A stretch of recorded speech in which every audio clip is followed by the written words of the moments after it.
الحمد لله نحمده ونستعينه ونستغفره ونؤمن به ونتوكل عليه ونعوذ بالله من شرور أنفسنا ومن سيئات أعمالنا من يهده الله فلا مضل له ومن يضلله فلا هادي له ونشهد أن لا إله إلا الله ونشهد أن سيدنا ومولانا محمدا عبده ورسوله أما بعد فقد قال الله سبحانه وتعالى في كلامه القديم وفي القرآن المجيد أعوذ بالله من الشيطان الرجيم بسم الله الرحمن الرحيم ولقد نصركم الله ببدر وأنتم أذلة فاتقوا الله لعلكم تشكرون صدق الله العظيم وقال رسول الله صلى الله عليه وسلم في حديثه الشريف اعملوا ما شئتم صدق رسوله النبي الكريم. எல்லா புகழும் எல்லாம் வல்ல அல்லாஹ் ஒருவனுக்கே உரித்தாகட்டுமாக. ஸலாத்தும் ஸலாமும் கண்மணி நாயகம் முஹம்மது ரசூலுல்லாஹ் ஸல்லல்லாஹு அலைஹி வஸல்லம் அன்னவர்கள் மீதும் அன்னலாரின் உத்தம சத்திய சஹாபாக்கள், தாபிஈன்கள், தபஅ தாபிஈன்கள், வலிமார்கள், ஷுஹதாக்கள், நாதாக்கள், நல்லோர்கள், மேலும் வீற்றிருக்கும் நம் அனைவரின் மீதும் எல்லாம் வல்ல அல்லாஹுவின் அன்பும் அருளும் வற்றா கருணையும் என்றென்றும் நின்று நிலைக்கட்டுமாக. ஆமீன். அல்லாஹு ஜல்லஷனஹு வ தஆலா இந்த இஸ்லாமிய சமூகத்தினை பல விதமாக அவன் பாதுகாத்து வந்திருக்கிறான். அவ்வடிப்படையில் இஸ்லாம் எப்பொழுதெல்லாம் துவண்டு போகுமோ அப்போது அல்லாஹு ஜல்லஷனஹு தஆலா கை கொடுத்து ஈமானிய மக்களுக்கும் இஸ்லாமியர்களுக்கும் அல்லாஹ் உதவி செய்வார். இஸ்லாம் முதலாக பல எதிர்ப்புகளை சந்தித்த போது பல நஷ்டங்களை மக்கள் அடைந்தார்கள். அல்லாஹு ஜல்லஷனஹு தஆலா அவர்களுக்கான கூலியை தந்து அவர்களை மென்மேலும் உயர்த்தினார். அதன் அடிப்படையில் அல்லாஹு ஜல்லஷனஹு தஆலா இஸ்லாமியர்கள் முதலாக சந்தித்த போராட்ட களம் பத்ரினுடைய களம். இஸ்லாத்தில் மிக முக்கியமான போர்களில் ஒரு போர் என்றால் அது பத்ர் என்பது மிகையல்ல. காரணம் என்னவென்றால் பத்ர் என்பது வெறுமனே சாதாரணமாக இரண்டு அணியினர்கள் போட்டி போட்டுக்கொண்டு அவர்களை தங்களை பெருமைப்படுத்திக் கொள்ள வேண்டும் என்பதற்கோ அல்லது அவர்களினுடைய சுய விருப்பத்திற்காக போராடிய போராட்டங்கள் அல்ல. பொக்கிஷங்களுக்கோ இன்ன பிற ஆசைகளுக்கோ அவர்கள் போராடியவர்கள் அல்ல. பத்ருடைய போர் என்பது அல்லாஹு ஜல்லஷனஹு தஆலா அவனது அருள்மறையில் பதிவு செய்கிற போது சொல்லுவான், யௌமுல் ஃபுர்கான். பத்ருடைய போர் கடந்த போர் களமாக இருக்கிற அந்த நாளை அல்லாஹு தஆலா யௌமுல் ஃபுர்கான் என்பான். யௌமுல் ஃபுர்கான் என்றால் ஹக்குக்கும் சத்தியத்திற்கும் அசத்தியத்திற்கும் மத்தியில் நடந்த ஒரு போர். எனவே அருமைக்குரியவர்களே, பத்ரினுடைய போர் இஸ்லாமியர்களுக்கு மிக முக்கியமான ஒரு அற்புதமான ஒரு நிகழ்வு. அதில் அல்லாஹு ஜல்லஷனஹு தஆலா பல செய்திகளை நமக்கு வைத்திருக்கிறான். அதில் நபிகள் ஸல்லல்லாஹு அலைஹி வஸல்லம் மன்னவர்கள் செய்த செயல் என்ன, அதில் என்னவெல்லாம் அல்லாஹு ஜல்லஷனஹு தஆலா நமக்கு அற்புதங்களை தந்தான் என்பதுதான் இன்றைய ஜும்மாவினுடைய சிந்தனை. அருமைக்குரியவர்களே, நபிகள் நாயகம் ஸல்லல்லாஹு அலைஹி வஸல்லம் மன்னவர்களிடத்தில் செய்தி வருகிறது. அபூ சுஃபியான் மேலும் அவர்களுடைய கூட்டத்தார்கள் கோதுமைகள், மேலும் அதிகமான வியாபாரத்திற்குண்டான பொருட்களை எல்லாம் எடுத்து செல்ல ஷாமிலிருந்து அவர்கள் புறப்பட்டு கொண்டிருக்கிறார்கள் என்ற செய்தி வருகிறது. இந்த செய்தி அனலம் பெருமானார் ஸல்லல்லாஹு அலைஹி வஸல்லம் மன்னவர்கள் ஹிஜ்ரத்து பயணத்தை மேற்கொண்டு அங்கே எந்தெந்த மக்காவில் வசித்த எல்லா சஹாபாக்களும் மதீனாவிற்கு வந்து சுமார் ஒரு 2 ஆண்டு காலங்கள், குறிப்பாக சொல்ல போனால் ஹிஜ்ரி 2 நடக்கக்கூடிய நிகழ்வு இது. ஹிஜ்ரத்திற்கு பின்னால் நிகழ்கிறது. அங்கே மக்காவில் செல்வ செழிப்பாக வாழ்ந்த சஹாபாக்கள் இருந்தார்கள். அவர்களின் சொத்துக்களை விட்டுவிட்டு, அவர்களிடத்தில் இருக்கிற தங்கங்கள் எல்லாவற்றையும் விட்டுவிட்டு அல்லாஹ்விற்காக மாத்திரம் அவர்கள் ஹிஜ்ரத்து பயணம் மேற்கொண்டு அவர்கள் மதீனாவிற்கு சென்றார்கள். எனவே தங்களுடைய உடைமைகளும் தங்களுடைய பொருட்களும் அங்கே மாட்டிக்கொண்டிருக்கிறது. அதனை அவர்கள் கையகப்படுத்த வேண்டும் என்ற ஆசைக்காகத்தான், என்ற விஷயத்திற்காகத்தான் முதலாக ஸல்லல்லாஹு அலைஹி வஸல்லம் மன்னவர்கள் அபூ சுஃபியான் அவர்களுடைய படையினர் இங்கே வருகிறார்கள். அவர்களிடத்தில் நம்முடைய பொருட்கள் எல்லாம் சிக்கிக் கொண்டிருக்கிறது. மக்காவில் நாம் எந்தெந்த பொருட்களை எல்லாம் விட்டு வந்தோமோ அந்த எல்லா பொருட்களையும் இங்கே நமக்கு வர காத்திருக்கிறது. எனவே அவர்களை நாம் பிடித்து அந்த பொருட்களை நாம் எடுத்துக்கொள்ளலாம் என்ற செய்திதான் அங்கே சஹாபாக்களுக்கு மத்தியில் பேசப்பட்டது. அதன் அடிப்படையிலும் ஸல்லல்லாஹு அலைஹி வஸல்லம் மன்னவர்கள் 3 சஹாபாக்களை அனுப்புகிறார்கள். அலி ரலியல்லாஹு அன்ஹு இன்னும் 2 சஹாபாக்களை ஸல்லல்லாஹு அலைஹி வஸல்லம் மன்னவர்கள் அனுப்பினார்கள். அபூ சுஃபியான் அவர்கள் எங்கே இருக்கிறார்கள், அவர்களை எப்படி நாம் சிறைபிடிப்பது என்பதை எல்லாம் பற்றி பார்த்தார்கள். அதனுடைய வரிசையில் அலி ரலியல்லாஹு அன்ஹு அவர்களும் இன்னும் 2 சஹாபாக்களும் சென்றார்கள். ஆனால் அபூ சுஃபியான் அவர்களுடைய புத்தி கூர்மையின் காரணமாக அவர்கள் யார் யாரையெல்லாம் தன்னை பின்துயருகிறார்கள், எங்கே எல்லாம் நம்மை எதிரிகள் நம்மை தாக்குவார்கள் என்ற ஒவ்வொரு அச்சத்தோடும் தான் ஒவ்வொரு இடத்தையும் கடந்து வந்தார்கள். அப்படி அவர்கள் கடந்து வருகிற போது பத்ரினுடைய இடத்திற்கு வருகிறார்கள். பத்ர் என்பது ஒரு மைதானத்திற்குண்டான ஒரு மிகப்பெரிய ஒரு இடம். அந்த இடத்தில் வந்து பார்க்கிற போது அங்கே மதீனாவினுடைய பேரித்தமிழ் கொட்டைகள் அங்கே இருந்தது. எனவே அபூ சுஃபியான் அவர்கள் விளங்கி கொண்டார்கள், இவர்கள் யஸ்ரிப் நாட்டில் உள்ள நமது நாட்டிலிருந்து ஹிஜ்ரத்து செய்து வந்த நபர்கள்தான் நம்மை வேவு பார்ப்பதற்கு இங்கே இருக்கிறார்கள். எனவே அவர்கள் தங்களுடைய புத்தி கூர்மையை பயன்படுத்தி அவர்கள் எப்பொழுதும் செல்லுகிற அந்த வழியை விட்டுவிட்டு மக்காவிற்கு வேறொரு கடல் வழியாக அவர்கள் சென்றார்கள். இதனுடைய நேரத்தில் சுதாரித்த அபூ சுஃபியான் அவர்கள், வெறும் நாம் இந்த கூட்டத்தார்களை சமாளிக்க முடியாது. காரணம், அபூ சுஃபியான் அவர்களும் 30 அல்லது 40 நபர்கள் வந்ததாக வரலாறுகள் உண்டு. எனவே குறைந்த நபர்களால் நம்மை சமாளிக்க முடியாது என்பதற்காக அபூ சுஃபியான் ஒரு நபரை தேர்ந்தெடுக்கிறார். அவர் தம்தமுல் கிஃபாரி அவர்கள் தேர்ந்தெடுத்து, நீங்கள் மக்காவிற்கு சென்று அங்கே நீங்கள் மக்கத்து காஃபிர்களை அழைத்து விட்டு வாருங்கள் என்று சொன்னார்கள். எங்கே எதிரிகளை தங்களை தாக்கிவிடப் போகிறார் என்பதற்காக மிக வேகமாக செல்கிறார் தம்தமுல் கிஃபாரி.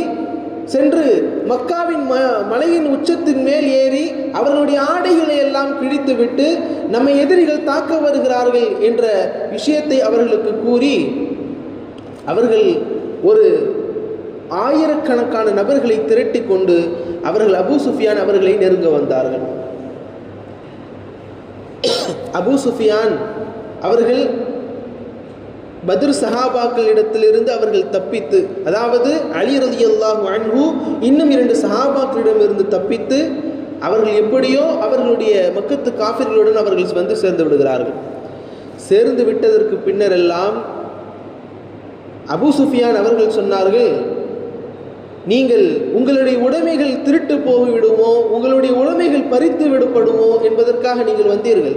ஆனால் இப்போது உங்களுடைய உடைமைகள் எல்லாம் பாதுகாக்கப்பட்டது, நீங்கள் அனைவரும் திரும்பி விடுங்கள் என்பதாக அபூ சுஃபியான் அவர்கள் கூற, அங்கே அபூஜஹலுடைய தலைமையில் வந்த படையினர்கள், அபூஜஹல் சொன்னான், இல்லை, நாங்கள் பத்ரை நெருங்கிவிட்டோம், பத்ரில் நாங்கள் வெற்றி பெறாமல் நாங்கள் வரமாட்டோம். எனவே அபூஜஹலும் அவனுடைய கூட்டத்தார்களும் வந்தார்கள். எனவே வெறுமனே தன்னுடைய வணிக பொருட்களை அபகரிக்க வேண்டும், அதனை நாம் எடுத்துக்கொள்ள வேண்டும் என்ற சிந்தனையில் நுழைந்த இந்த ஒரு விஷயம் மிக பெரும் ஒரு விஷயமாக மாறியது. அது கிட்டத்தட்ட போருக்கான விஷயமாக நெருங்கியது. எனவே ஸல்லல்லாஹு அலைஹி வஸல்லம் மன்னவர்கள் அன்சாரி சஹாபாக்களை அழைத்தார்கள், முஹாஜிரின்களையும் அழைத்தார்கள். அழைத்து ஒரு யோசனை கேட்டார்கள். இப்படி நம்மை தாக்குவதற்கு அபூஜஹல் தன்னுடைய படையோடு வருகிறான், நாம் என்ன செய்வது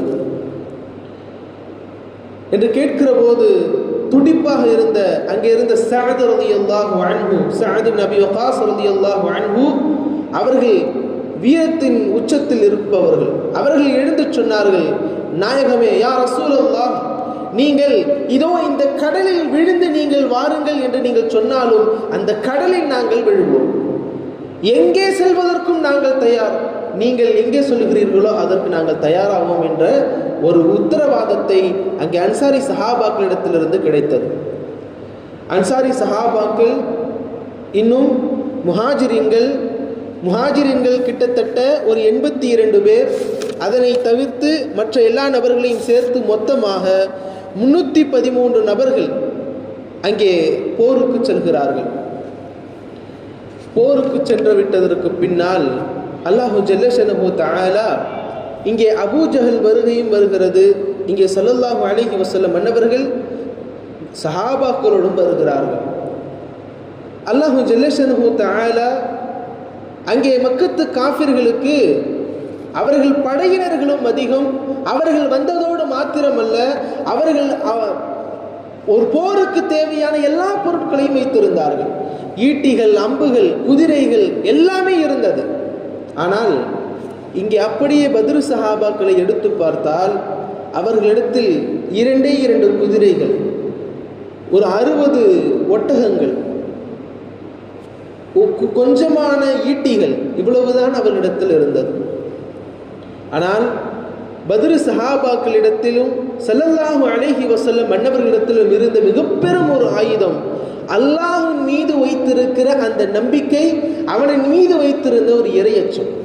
இதை வைத்துத்தான் அவர்கள் அந்த போராட்டத்தின் களத்திற்கே சென்றார்கள்.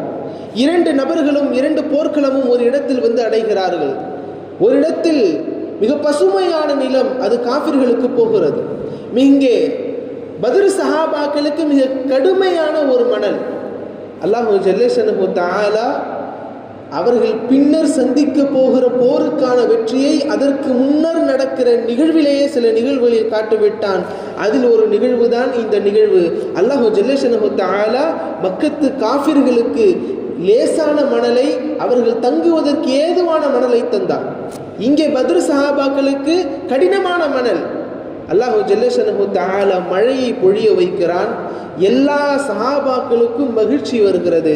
காரணம், அவர்கள் தங்கியிருந்த அந்த இடங்கள், கடினமாக இருந்த அந்த இடங்கள் எல்லாம் பசுமையானதாக, அவர்கள் தங்குவதற்கு ஏதுவாக இலகுவாக மாறியது.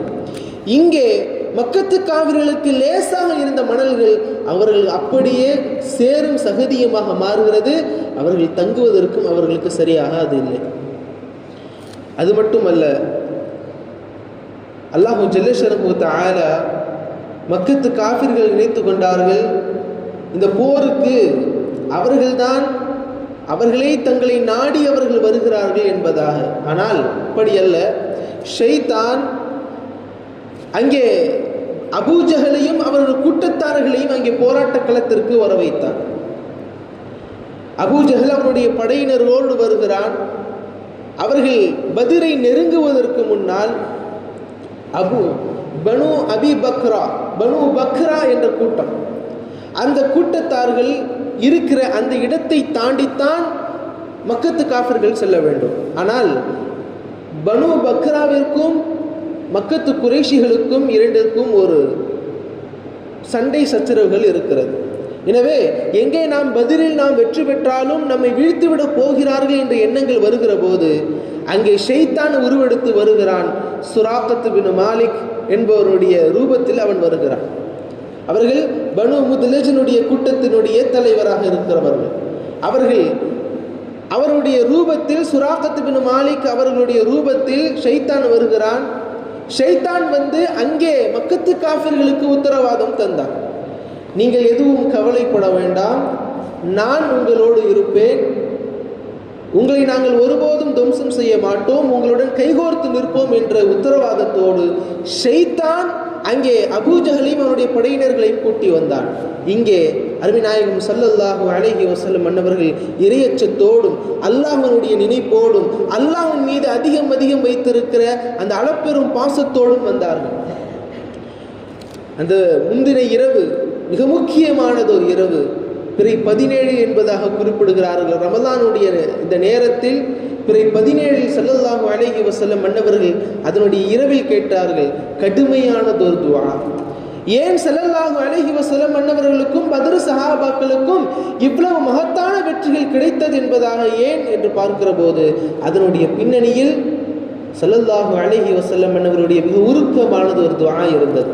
அந்த துஆ தான், அல்லாஹும்ம யா அல்லாஹ், நீ இந்த உம்மத்தார்களை எங்களை நீ காப்பாற்றவில்லை என்றால், எங்களை நீ அழித்து விட்டால், லா தஅபுது, இந்த பூமியில் நீ வணங்கப்பட மாட்டாய். யா அல்லாஹ், உன்னை வணங்குவதற்கு கூட்டங்கள் நாங்கள் மட்டும்தான் இருக்கிறோம். யா அல்லாஹ், எங்களை நீ கைவிட்டு விடாதே என்ற துஆவை நபிகள் நாயகம் ஸல்லல்லாஹு அலைஹி வஸல்லம் மன்னவர்கள் இரவு முழுவதும் துஆக்களை கேட்கிறார்கள். அல்லாஹ் ஜல்ல ஷனஹு தஆலா அவனது அருள்மறையில் பதிவு செய்கிறான், ஃபஸ்ஸஜப்னா, நாங்கள் உங்களுடைய துஆக்களை நாங்கள் ஏற்றுக்கொண்டோம். அடுத்த நாள் பத்ரினுடைய போர்க்களம் வருகிறது. இரண்டு களங்களும் 2 கூட்டத்தார்களும் சண்டை போடுகிற நேரத்தில் அங்கே மலக்குகள் வந்து இறங்கினார்கள். மலக்குகள் இறங்குகிற போது இங்கே சுராக்கத் பின் மாலிக்கினுடைய ரூபத்தில் இருந்த ஷைத்தானுடைய உண்மைத்தன்மை வெளிப்படுகிறது. அங்கே எல்லா நபர்களை விட்டும் அவன் சொன்னான், இன்னி பரீஉம் மின்கும், நான் உங்களை விட்டும் நான் தவிர்த்து விடுகிறேன். காரணம், நீங்கள் எதையெல்லாம் பார்க்க முடியாதோ அவைகளையெல்லாம் நான் பார்க்கிறேன். ஏன்? அங்கே மலக்குமார்கள் வந்து இறங்கினார்கள். ஷைத்தானுக்கு தெரியும், மலக்குமார்கள் இறங்கிவிட்டால் அந்த போர்க்களம் சாதாரணமான போர்க்களம் அல்ல, மிக மகத்தான ஒரு போர்க்களம். அதில் அடிக்கிற நபர்கள் எல்லாம் நஷ்டவாளியாகத்தான் போவார்கள். அல்லாஹ் ஜல்ல ஷனஹு தஆலா பத்ர் சஹாபாக்களிடத்தில் கொடுத்த மிக பெரும் ஒரு அற்புதங்களில் ஒன்று, அங்கே பத்ர் சஹாபாக்கள் மாத்திரம் போராடவில்லை, சுமார் 5000 மலக்குமார்கள் அங்கே போரிட்டார்கள். ஒரு பக்கம் வலதுபுறத்தில் ஜிப்ரீல் அலைஹிஸ்ஸலாம், இடதுபுறத்தில் மீகாயில் அலைஹிஸ்ஸலாமுடைய 2 படையினர்கள் மூலம் 5000 மலக்குமார்கள் அவர்களுடைய அடையாளங்களோடு, குதிரைகளோடு, தலைப்பாகைகளோடு, கையில் வீட்டிகள் வாள்கள் வைத்திருப்பதோடு அவர்கள் அந்த போர்க்களத்தில் வந்து அடைந்தார்கள். போர்க்களத்தில் வந்து அடைந்தது மாத்திரமல்ல, அவர்கள் பத்ர் சஹாபாக்கள் யாரேனும் ஒருவரை வீழ்த்த வேண்டும் என்பதற்காக வாளை உயர்த்தினால் அங்கே மலக்குகள் அதனை வீசுவார்கள். சஹாபாக்களில் ஒருவர் சொன்னார்களாம், நாங்கள் ஒரு ஹைசம் ஒருவருடைய சத்தத்தை கேட்டோம், ஹைசம் என்னும் குதிரையே நீ செல் என்பதாக எல்லாம் அதனுடைய வார்த்தைகளை கேட்டோம். மலக்குமார்களுடைய சத்தங்களை அங்கிருந்த பத்ர் சஹாபாக்களும் கேட்டார்கள். அருமைக்குரியவர்களே, அல்லாஹ் ஜல்ல ஷனஹு தஆலா மலக்குமார்களுடைய உதவியை வைத்து அங்கே பத்ர் சஹாபாக்களுக்கு அல்லாஹ் ஜல்ல ஷனஹு தஆலா மகத்தான வெற்றியை தந்தார். அங்கே காஃபிர்கள் வீழ்த்தப்பட்டார்கள். இதில் ஒரு விஷயம் என்னவென்றால், அங்கே மக்கத்து காஃபிர்களில் சில மிக முக்கியமான ஒரு எதிரிகள் இருந்தார்கள். மிக முக்கியமான எதிரிகள் உமையத் இப்னு ஹலஃப், இன்னும் சில நபர்கள் எல்லாம். இந்த போரினுடைய நேரத்தில் அவர்களுக்கு போரினுடைய அறிவிப்பு விடப்படுகிறது, நாங்கள் போரிடப் போகிறோம் வாருங்கள் என்பதாக. எல்லா நபர்களும் வருகிறார்கள், குறிப்பிட்ட உமையத் இப்னு ஹலஃப் போன்ற நபர்கள் வரவில்லை. காரணம், அதற்கு முன்னால் ஸஅத் ரலியல்லாஹு அன்ஹு அவர்கள் போருக்கு முன்னர் மக்காவிற்கு வந்து சொன்னார்கள். ஸல்லல்லாஹு அலைஹி வஸல்லம் அவர்கள் எங்களிடத்தில் சொன்னார்கள், நிச்சயமாக நீ கண்டிப்பாக கொல்லப்படுவாய் என்பதாக. மக்கத்து காஃபிர்கள் எல்லா நபர்களுக்கும் தெரியும், ஸல்லல்லாஹு அலைஹி வஸல்லம் அவர்கள் சொன்னால் அது உண்மையாக மட்டும்தான் இருக்கும் என்று. உமையத் இப்னு ஹலஃப் அவன் மிகவும் போராடி கொண்டிருக்கிறான், நான் போருக்கு வரவில்லை, நீங்கள் எல்லாம் போய் வாருங்கள். ஆனால் அபூ ஜஹல் விடவில்லை. அவன் எப்படியோ அவர்களுடைய வசைப்பாடு, அவனை திட்டி, அவன் மிக மோசமாக அவனை, நீ பெண் தான், நீ வீட்டிலேயே அடைந்திரு, நீ போருக்கெல்லாம் வர வேண்டாம் என்று அவனை தாழ்த்தி பேசுகிற போது அவனுடைய உள்ளத்தை தூண்டி அவனையும் போரில் வர வைத்தான். அல்லாஹு ஜல்லஷனஹு தஆலா இஸ்லாமியர்களில், மக்கத்து காஃபிர்களில் யாரெல்லாம் சஹாபாக்களுக்கு அதிகம் நோவினை தந்தார்களோ அவர்களை எல்லாவரையும் அல்லாஹு ஜல்லஷனஹு தஆலா பத்ரில் வீழ்த்த வைத்தான். அபூ ஜஹலை முஆத், முஅவ்வித் என்னும் 2 சிறுவர்களின் மூலம் அவர்களை கொலை செய்ய வைத்தான். முயத் இப்னு கலஃபை அல்லாஹு ஜல்லஷனஹு தஆலா கொல்ல வைத்தான். உத்பா, ஷைபா போன்ற எல்லா நபர்களும் கொல்லப்பட்டார்கள். அல்லாஹு ஜல்லஷனஹு தஆலா மகத்தான வெற்றியை தந்தான். அருமைக்குரியவர்களே, பத்ரினுடைய போர்க்களத்தில் அல்லாஹு ஜல்லஷனஹு தஆலா நமக்கு வைத்திருக்கிற பாடம் என்னவென்றால் 2 விஷயங்கள். ஒன்று, அல்லாஹ்வினுடைய இறையச்சம் இல்லை என்றால் நாம் எந்த இடத்திலும் வெற்றி பெற முடியாது. அல்லாஹு ஜல்லஷனஹு தஆலா குறைந்த போர்க்களத்தில் நபர்கள் மட்டும்தான் இருக்கிறார்கள். ஆனால் அந்த குறைந்த நபர்களை வைத்து மிக பெரும் படையை அல்லாஹு தஆலா தோற்கடித்து வைத்தார். பத்ரில் 313 சஹாபாக்கள், மக்கத்து காஃபிர்களில் 1000 நபர்கள். இந்த 313 நபர்களை வைத்து அல்லாஹு தஆலா 1000 நபர்களை தோற்கடிக்க வைத்தான். காரணம், அவர்களிடத்தில் இருந்த தக்வா, இறையச்சம். இரண்டாவதாக அவர்கள் மேற்கொண்ட அந்த துஆ. எந்த அளவிற்கு இறைவனை நாம் நெருங்க முடியுமோ அந்த அளவிற்கு நாம் துஆவின் மூலம் அல்லாஹ்வை நெருங்க வேண்டும். அல்லாஹு ஜல்லஷனஹு தஆலா சொல்வது அதுதான், நீங்கள் துஆ செய்ய உங்களுக்கு நான் மலக்குமார்களை தந்து கொண்டே இருப்பேன் என்பதாக பதில் சொல்லுவார். எனவே அருமைக்குரியவர்களே, எல்லாம் அல்ல அல்லாஹு ஜல்லஷனஹு தஆலா பத்ரினுடைய களம் இஸ்லாமியர்களுக்கான, நமக்கான மிக அற்புதமானது, ஒரு செய்திகள் நிறைந்த ஒரு களம். எல்லாம் அல்ல அல்லாஹு ஜல்லஷனஹு தஆலா எப்படி பத்ரு சஹாபாக்களுக்கு அல்லாஹு ஜல்லஷனஹு தஆலா அவர்கள் கஷ்டத்தின் காலத்தில் அவன் உதவி செய்தானோ அதுபோல நமது கஷ்ட காலங்களிலும் எல்லா நேரங்களிலும் அல்லாஹு ஜல்லஷனஹு தஆலாவிடம் நாம் கையேந்தி கேட்போம். அவன் நமக்கு துணை நிற்பானாக. எல்லாம் அல்ல அல்லாஹு ஜல்லஷனஹு தஆலாவிடத்தில் அதிகம் துஆ செய்வோம். நமக்காக இந்த உலகத்தில் வாழ்கிற முஸ்லிம்கள் யாரெல்லாம் கஷ்டத்தில், போராட்டங்களில் போராடி கொண்டிருக்கிறார்களோ அவர்களுக்காக துஆ செய்வோம். எல்லாம் அல்ல அல்லாஹு ஜல்லஷனஹு தஆலா மகத்தான வெற்றியை நம் அனைவருக்கும் தந்தருள் புரிவானாக. ஆமீன். வாஹிரு தஅவானா அல்ஹம்துலில்லாஹி ரப்பில் ஆலமீன். அஸ்ஸலாமு அலைக்கும் வரஹ்மத்துல்லாஹி வபரகாத்துஹு. Assalamu alaikum. Please like, share and subscribe to Ahmad Alim Talks for more content.